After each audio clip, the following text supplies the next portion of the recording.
வணக்கம், உங்கள் விக்கிராஜ்.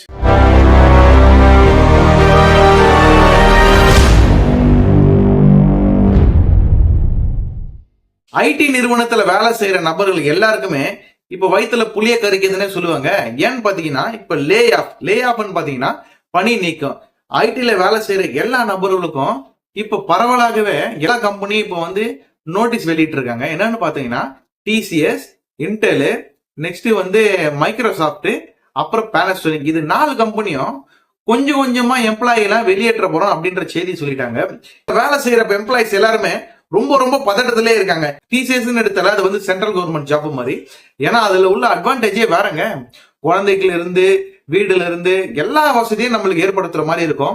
2% இல்லாம 4% நம்ம வருமானத்தை காட்டிலும், ஒரு சாதாரண மனுஷனுடைய வருமானத்தை காட்டிலும் 4 மடங்கு, 8 மடங்கு, 12 மடங்கு வரைய வருமானம் ஈட்டுவதற்கான மிகப்பெரிய கம்பெனினே சொல்லுவேன். ஆனா அந்த கம்பெனில இப்ப வந்து 12,000 பேரை வந்து வேலையில இருந்து வெளியே எடுக்க போறோம் அப்படின்ற மாதிரி சொல்லிட்டாங்க.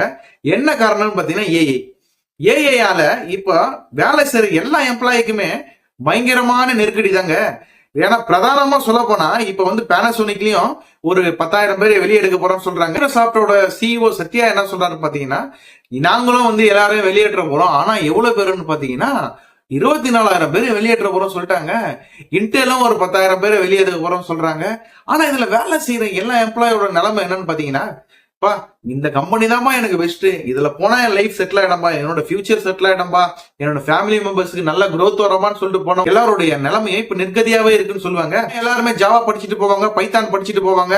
இப்ப இவங்க கம்ப்யூட்டர் சயின்ஸ் குரூப்லயே சி++ அந்த மாதிரி எல்லாமே படிச்சுட்டு போனவங்களோட நிலைமை உள்ள கவலைக்கிடன்னு சொல்லுவாங்க. ஏன்னா இது வந்து நிரந்தரமான ஜாப்பா இருக்கும் அப்படின்னு சொல்லிட்டு போயிருப்பாங்க. இதுக்குமே பயங்கரமான நெருக்கடியாகவே இந்த நிறுவனம் எல்லாருமே கொடுத்திருக்காங்க.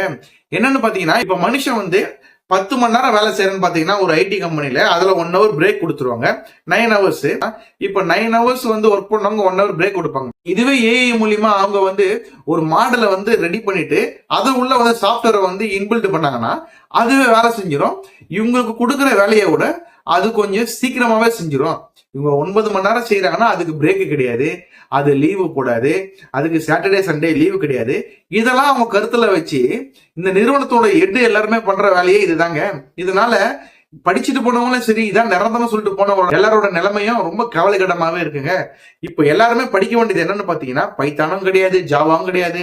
இப்ப எல்லாருமே படிக்க வேண்டியது ஏஐ ஸ்கில்ஸ். ஏஐ ஸ்கில்ல மட்டும் படிச்சுட்டாங்களே ஃபியூச்சர்ல அவங்களுக்கு உண்மையாலே பயங்கரமான வேலையும் பயங்கரமான எதிர்காலமும் இருக்குன்னு சொல்லுவாங்க.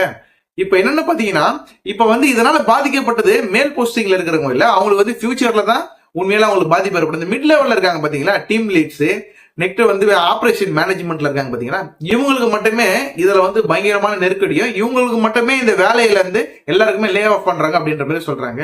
மக்களை நீங்களே ஒண்ணு யோசிக்க வேண்டியது, இப்ப வந்து நம்ம ஃபியூச்சரை நோக்கி போறோம்னா ஃபியூச்சர்ல வந்து நார்மலாவே ஃபியூச்சர்ல இந்த வேலைக்கே போனா போதும் அப்படின்னு நினைக்கிறவங்கள விட இது அட்வான்ஸா இது படிச்சா இதுதான் வரப்போகுது ஃபியூச்சர்ல, இந்த வேலைக்கே போலாம் அப்படின்ற மாதிரி எல்லாருமே படிக்கிறவங்க மேலே லைஃப்ல வந்து பெஸ்டாவே இருக்குங்க. நீங்க என்ன நினைக்கிறீங்க? இந்த மாதிரி கம்பெனி எல்லாம் வந்து திடீர்னு வந்து எல்லாருமே வேலையை விட்டு தூக்கும் போது உங்களுடைய கருத்தை என்ன கண்டிப்பா இந்த கமெண்ட் பாக்ஸ்ல பதிவு போடுங்க. மேலும் இன்னொரு வீடியோல உங்களை நான் சந்திக்கிறேன்.